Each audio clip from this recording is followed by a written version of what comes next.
So guys, I'm going to be doing a rod and reel rundown on my two most used rods in my collection right now. I have a bunch of rod and reel combos, but right now I'm just going to go over the two that I use in all my videos, and we'll get with it. If you want to see my other rod and reels in my arsenal, let me know, drop a comment, and we'll do those later on. But for right now, let's get into this. So right here, I got my main event, my main rod. This is a 6 foot, actually a 6'6", my bad, a 6'6" Daiwa Crossfire.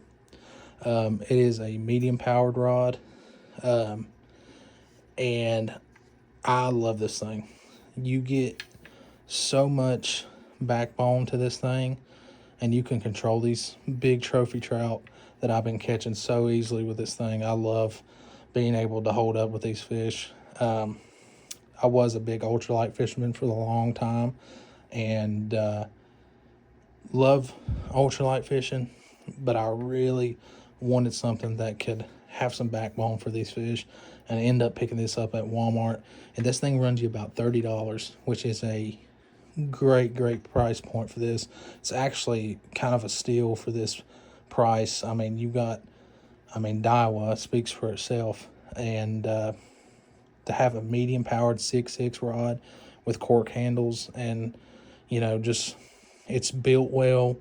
I've never had no problems out of it. It holds up for a $30 price point. It's an incredible rod, and I've got it paired up with a Lew's Xfinity. This is a size 30 reel.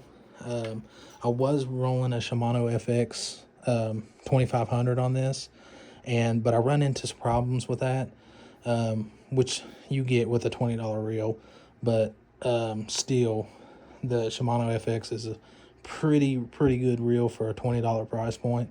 But I end up switching it out because I caught this guy on sale. This retails for about $50 or $60, and end up picking this up for $25. So as soon as I seen that, I was like, yeah, I'm gonna pull the trigger on it. And I've loved this thing. I like the handle. I like being able to have that line capacity of a 3000 size reel, and the drag on it's super good. It's super smooth, and it's been holding up against these fish. I've been putting it to the test. Just caught my 7-pounder on it, and I have no complaints. So this is my main rod. I usually use this for my float styles. You can go ahead and see there that I got the Appalachian Baits Mountain Minnow on there in the Aunt Pearl color, and I got my float up above there, and that's what I use mainly for my floats. That's pretty much what I'll use it pretty much primarily for. Sometimes I'll take the float off and kind of jig this around and stuff, but most of the time this is my float rod.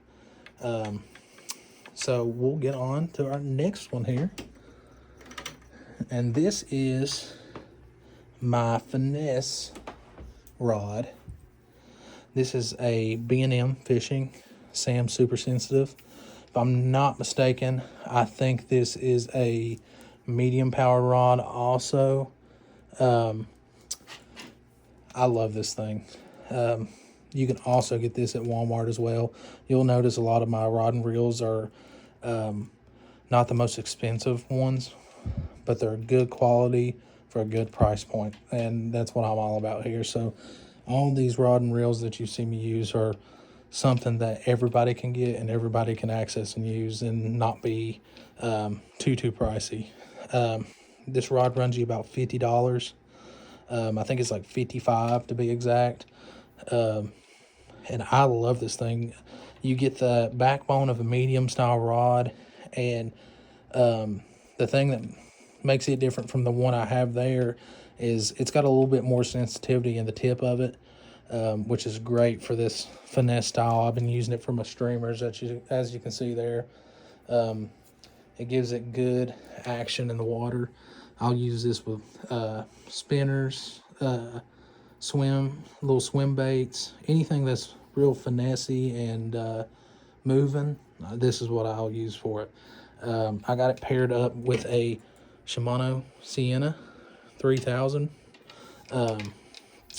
Used to have a 2500 on it, but I end up switching to a 3000 because you get the more line capacity. They share the same body style, but you get more line capacity, which is something I'm very big on.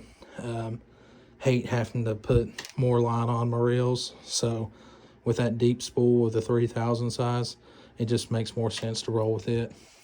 And yeah, that's my 2 rundowns on my rods. If you got any questions on how I run stuff, drop it in the comments. If you want to see more rods in my arsenal, just let me know, and we'll take a look at them. So hopefully y'all have a good evening. We'll catch you on the next one.